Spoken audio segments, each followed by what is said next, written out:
Relation निकालना चाहते हैं रूट्स या जीरोस ऑफ ए पॉलिनोमियल, या रूट्स बोल दो, और किसके बीच में, जो ये कोफिशिएंट्स है पॉलिनोमियल के, इनके बीच में रिलेशन निकालना चाहते हैं। तो कैसे करेंगे, कैसे निकाल पाएंगे? कोई एग्जांपल ले लिया, जैसे क्वाड्रेटिक पॉलिनोमियल ले लिया हमने, ठीक। तो अब इसको फैक्टराइज करूं अगर मैं, तो क्या बनेगा? जीरो, पहले तो जीरोस ऑफ दिस पॉलिनोमियल निकालते हैं, तो फैक्टराइज करके इजी रहता है निकालना। फैक्टराइज कैसे कर सकते हैं? या तो हिट एंड ट्रायल से कर लो, या हिट एंड ट्रायल से कई बार कर नहीं पाते, कुछ भी हो सकता है, तो मिडिल टर्म को स्प्लिट करके भी कर सकते हैं। तो अब ऐसे दो नंबर्स देखो जिसकी प्रोडक्ट तो 12x स्क्वायर हो, 6 इंटू 2 12x स्क्वायर, और सम करें तो -8x आए। तो ऐसे दो नंबर क्या हो सकते हैं? -6x और -2x। तो इसको लिख दिया 2x स्क्वायर -6x -2x +6। अब इसमें कॉमन निकाल लो, तो 2x कॉमन आ गया, x -3, और यहां पे कॉमन क्या आ जाएगा? -2x, -2 कॉमन आ गया, तो x -3। अब ये दोनों जगह है, तो ये क्या बन जाएगा? 2x -2 into x -3। इसको लिख सकते हैं यहां से, फिर 2 कॉमन निकाल लो, x -1 इंटू x -3। तो जीरोस ऑफ दिस पॉलिनोमियल क्या बने? x equal to 1 and 3। ये जीरोस ऑफ पॉलिनोमियल बने, या रूट्स ऑफ दिस पॉलिनोमियल भी बोलते हैं इसको। तो सम ऑफ रूट्स अगर करें, या sum of zeros of this polynomial is 1 + 3, ठीक। तो ये कितना आ गया? 4। तो अगर हम कोएफिशिएंट्स को देखें, तो हम बोल सकते हैं minus coefficient of x upon coefficient of x square. Coefficient of x square क्या है? 2। कोएफिशिएंट ऑफ x क्या है? -8। तो -8 और माइनस माइनस प्लस हो जाएंगे, तो 8/2, तो 4 आ गया। तो ये रिलेशन बन गया। इसको क्या बोल सकते हैं? Minus coefficient of x upon coefficient of x square. Okay, ठीक है। अभी रुक जाओ, ये आ गया। अच्छा, प्रोडक्ट ऑफ, ये क्या है? Sum of zeros of polynomial, वो क्या है? ये, ठीक। अब product of zeros of polynomial देखें तो, product of zeros of polynomial वो कितना हो जाएगा? 1 into 3 that is equal to 3। अब रिलेशन अगर हम देख रहे हैं कोएफिशिएंट्स में, तो इसको लिख सकते हैं हम कांस्टेंट टर्म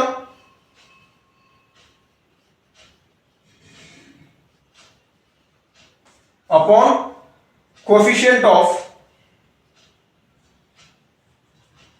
ये भी तो कोएफिशिएंट ही हुआ, कांस्टेंट टर्म भी। किसका कोएफिशिएंट? x की पावर 0 का। यहां पे इसको 6 इंटू x0 भी तो लिख सकते हैं।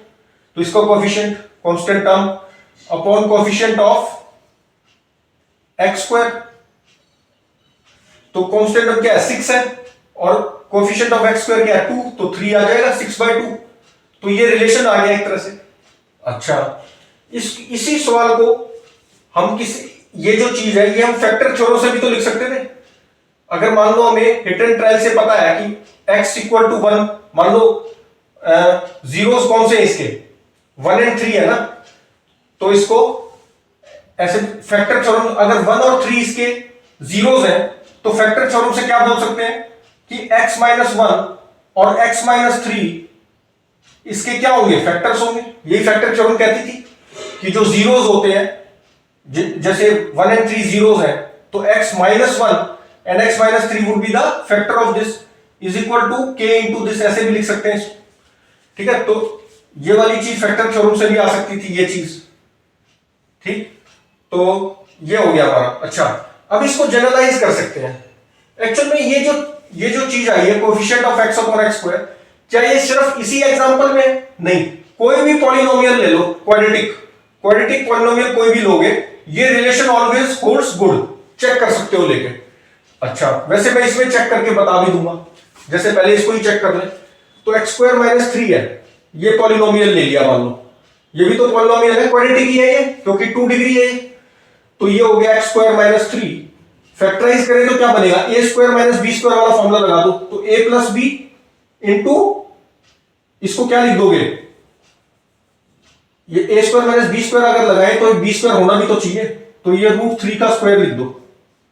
अब फॉर्मूला लग सकता है ए स्क्वायर माइनस बी स्क्वायर, तो पी एक्स को मैं लिख सकता हूं एक्स प्लस √3 और इंटू एक्स माइनस √3, ठीक, and this is equal to p x क्या है, एक्स स्क्वायर माइनस 3, यही तो चीज है। तो अब जीरोस इसके क्या मिले, zeros of P x minus √3 and √3, यही तो जीरोस मिले इसके, इन्हीं पे तो ये पी एक्स जीरो हो रहा है, पी एक्स में लिखो माइनस √3 तो जीरो मिलेगा। अच्छा, और √3 लिखो तो भी जीरो है, तो ये जीरोस ऑफ पॉलिनोमियल हो गए। अब जीरोस ऑफ पॉलिनोमियल हो गए, अब सम ऑफ जीरोस करोगे तो क्या आएगा, माइनस √3 प्लस √3, जीरो आ गया। अब देखो जो मैंने यहां लिखा था coefficient of x upon coefficient of x square, यहां पे देखो ये मिल रहा है जीरो, ये लिखने पे कोएफिशिएंट ऑफ एक्स यहां पर क्या है, कुछ है ही नहीं, जीरो ही है, तो ये आ गया, माइनस साइन पहले लगा दिया, और upon coefficient of x square वो क्या है, 1 है, ये देखो 1 है ना कोएफिशिएंट ऑफ एक्स स्क्वायर, तो मैच कर रहा है। अच्छा, प्रोडक्ट ऑफ जीरोस देखो, प्रोडक्ट ऑफ जीरोस तो कितना आ गया, माइनस √3 इंटू √3, ये प्रोडक्ट हो गया, तो ये -3 आ गया।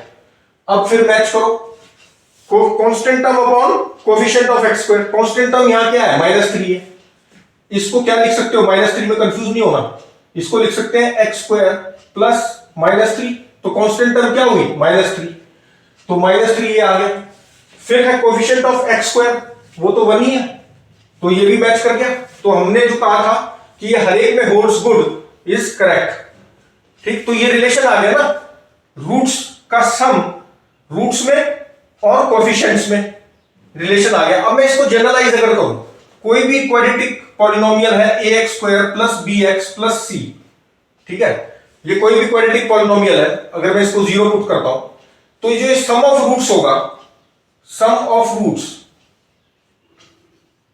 रूट्स बोल दो या जीरोस, सम ऑफ रूट्स और जीरोस क्या आएगा, ये चीज आएगी, coefficient of x minus coefficient of x,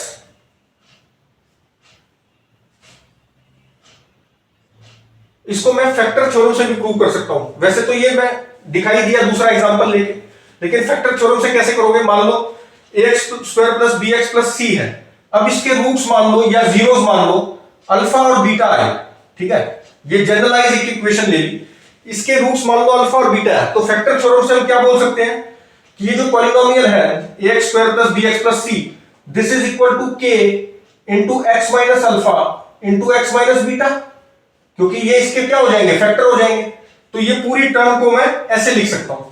इसको अगर सॉल्व करूं तो क्या आएगा, x square minus alpha plus beta x plus alpha beta, ठीक, तो ये क्या है, सम ऑफ रूट्स, ये अल्फा है, ये क्या है, सम ऑफ रूट्स, और ये प्रोडक्ट ऑफ रूट्स या सम ऑफ जीरोस और प्रोडक्ट ऑफ जीरोस, ठीक, तो अब ये क्या बन गया, के एक्स स्क्वायर माइनस के alpha plus beta x plus के अल्फा बीटा। अब देखो ये और ये चीज सेम ही तो है, तो यहां से मैं क्या बोल सकता हूं, सम ऑफ रूट्स क्या थे मेरे, या जीरोस, अल्फा प्लस बीटा, तो alpha plus beta is equal to, मैं ये लिख रहा था हमेशा, तो अभी भी यही चीज है, कोएफिशिएंट ऑफ एक्स जो कि b हो जाएगा upon coefficient of x square जो कि a है, तो ये चीज मिल गई। फिर प्रोडक्ट ऑफ जीरोस या roots is equal to constant term upon coefficient of x square, constant term क्या है c और कोएफिशिएंट ऑफ एक्स स्क्वायर क्या है a, तो ये रिलेशन आ गया ना रूट्स में और कोफिशिएंट्स में क्वाड्रेटिक पॉलिनोमियल या इक्वेशन। ठीक, तो भाई सम ऑफ रूट्स ये होता है, ये क्या है, बी और ए कोफिशिएंट्स है, और ये क्या है, रूट्स है या जीरोस है। तो जीरोस ऑफ पॉलिनोमियल और कोफिशिएंट्स ऑफ पॉलिनोमियल में रिलेशन आ गया, सम और प्रोडक्ट ऑफ जीरोस या रूट्स का with coefficients of this quadratic polynomial. तो ये चीज आ गई। तो सम ऑफ रूट्स हम क्या लिखेंगे, माइनस बी बाई ए। किसी भी जनरल क्वाड्रेटिक पॉलिनोमियल के लिए सम ऑफ रूट्स क्या हो जाएंगे, या zeros, minus b by a, और प्रोडक्ट ऑफ रूट्स क्या हो जाएंगे, और जीरोस इज सी बाई ए। ठीक, वेर ए बी सी ये इसके कोएफिशिएंट्स हैं क्वाड्रेटिक पॉलिनोमियल के। फिर इसी पे बेस एक और क्वेश्चन है, find a quadratic polynomial the sum and product of whose zeros are -3 and 2 respectively. मतलब ये तो सम है जीरोस का या रूट्स का, और ये प्रोडक्ट है। तो अभी हमने देखा कि इस फॉर्म में इक्वेशन बनती है, ये देखो इस फॉर्म में इक्वेशन बनेगी। तो अब इसमें अल्फा प्लस बीटा कितना दे रखा है हमें, -3, अल्फा इंटू बीटा कितना दे रखा है, 2। इक्वेशन कैसे बनती है कि एक्स स्क्वायर माइनस ये देखो सम ऑफ रूट्स, के को 1 ले लो। ठीक, ऐसे ले सकते हैं इसको। तो सम ऑफ रूट्स कितना हो गया, -3 गिवन है, प्लस प्रोडक्ट ऑफ रूट्स कितना हो गया, 2। तो ये आ गया। तो ये इक्वेशन क्वाड्रेटिक पॉलिनोमियल क्या बनेगा, x square plus 3x plus 2, ये बन गया, ये आंसर हो गया। ठीक, तो मतलब रूट सम और प्रोडक्ट बता दिए और क्वाड्रेटिक पॉलिनोमियल पूछ लिया, तो वो इसका उल्टा हो गया। क्वाड्रेटिक पॉलिनोमियल दे दिया तो सम ऑफ रूट्स और प्रोडक्ट ऑफ रूट्स बता सकते हैं। तो एक चीज गिवन होगी, दूसरी हम बता सकते हैं। या तो क्वाड्रेटिक पॉलिनोमियल गिवन है तो सम और प्रोडक्ट पूछ लेगा रूट्स का या जीरोस का, और अगर सम और प्रोडक्ट जैसे क्वेश्चन में गिवन है तो क्वाड्रेटिक पॉलिनोमियल पूछ लिया, तो एक दूसरे का अपोजिट हो जाता है। तो इसको हम कर सकते हैं। ठीक, अच्छा अब क्या ये रिलेशन क्यूबिक पॉलिनोमियल के लिए भी होल्ड करेगा, तो चेक कर सकते हैं। अब इसको रब कर देते हैं और क्यूबिक के लिए देख लेते हैं कि इसमें अब 3 रूट्स होंगे। ठीक है,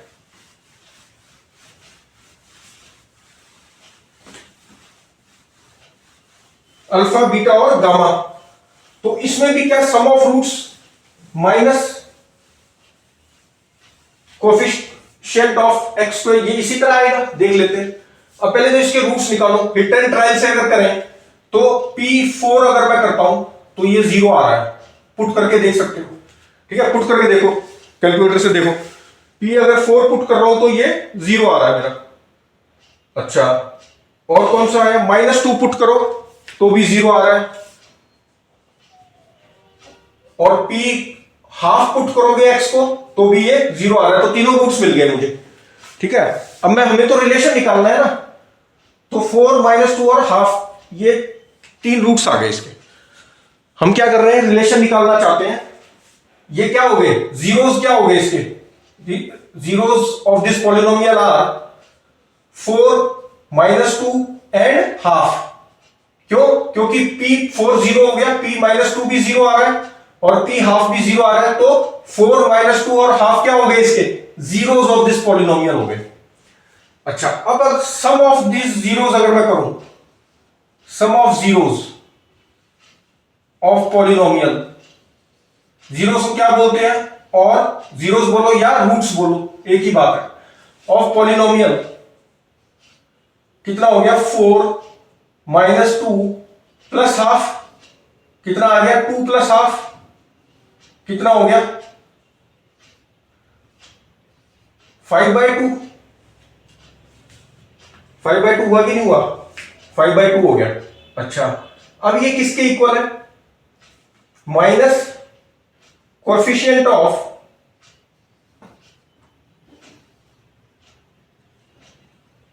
x square upon coefficient of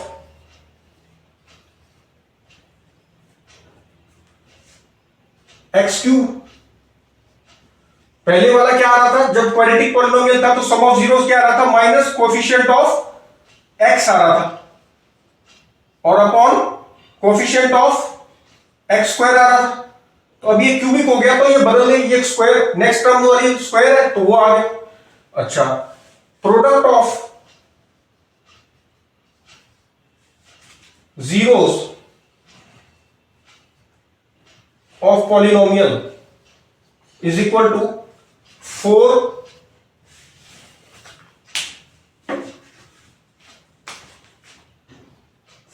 into -2 into half, यही हुआ। तो कितना आ गया? -4 आ गया। तो ये क्या है? Constant term upon coefficient of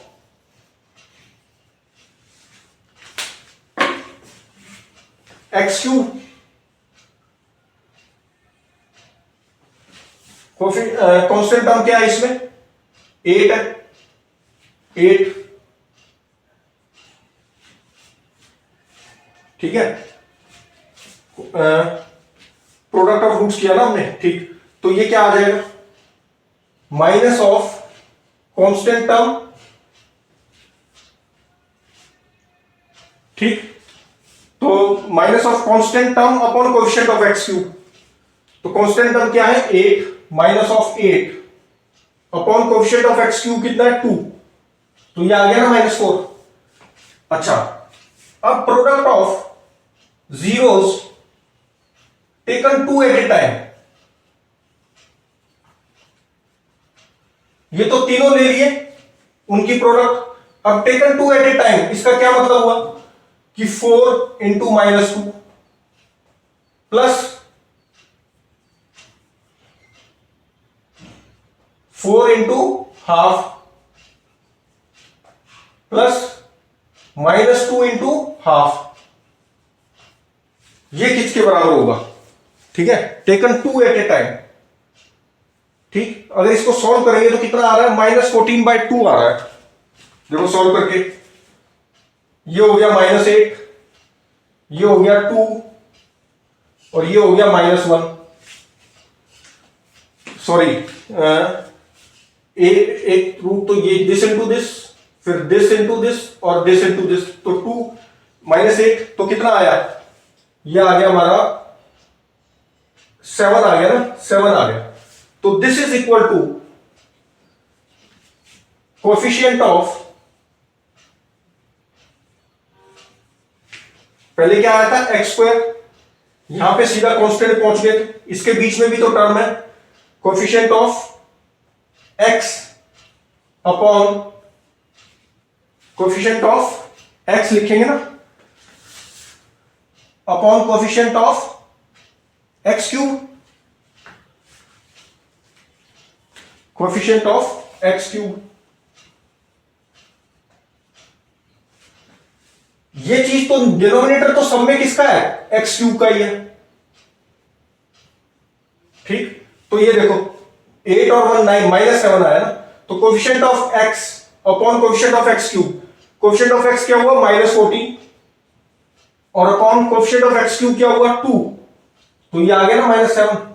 तो ये रिलेशन सबके लिए ट्रू होगा, चाहे क्यूबिक पॉलिनोमियल कोई भी हो, ठीक। जैसे ये क्वाड्रेटिक पॉलिनोमियल कोई भी था तो वो जो रिजल्ट हमने जनरलाइज करके निकाला था, इसी तरह से इसका भी जनरलाइज करके यही आएगा। मतलब कोई भी cubic polynomial ax cube plus bx square plus cx plus d equal to 0, कोई भी क्यूबिक पॉलिनोमियल है तो इसके जो जीरोस होंगे उनका सम, उनका product taken all at a time and taken 2 at a time, वो क्या होगा? ये सेम होगा।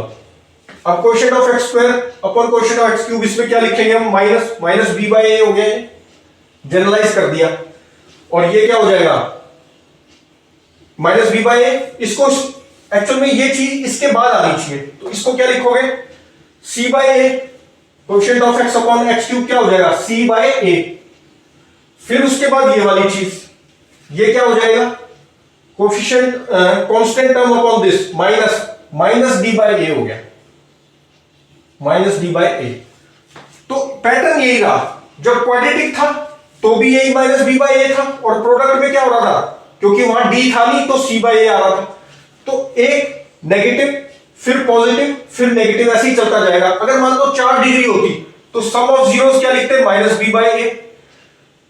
टेकन 2 एट ए टाइम क्या लिखते हैं, c by a. Taken 3 at a time क्या लेते हैं, minus d by A.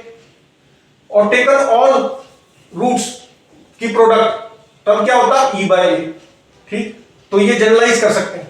Some of roots में देखो नेगेटिव पॉजिटिव नेगेटिव पॉजिटिव चलेगा, डिनोमिनेटर सेम रहेगा, और ये बी सी डी ई ऐसे आते जाएंगे। Sum of zeros of a biquadratic polynomial बोल रहा हूं मैं, 4 डिग्री वाला, तो उसमें माइनस बी बाई ए हो जाएगा।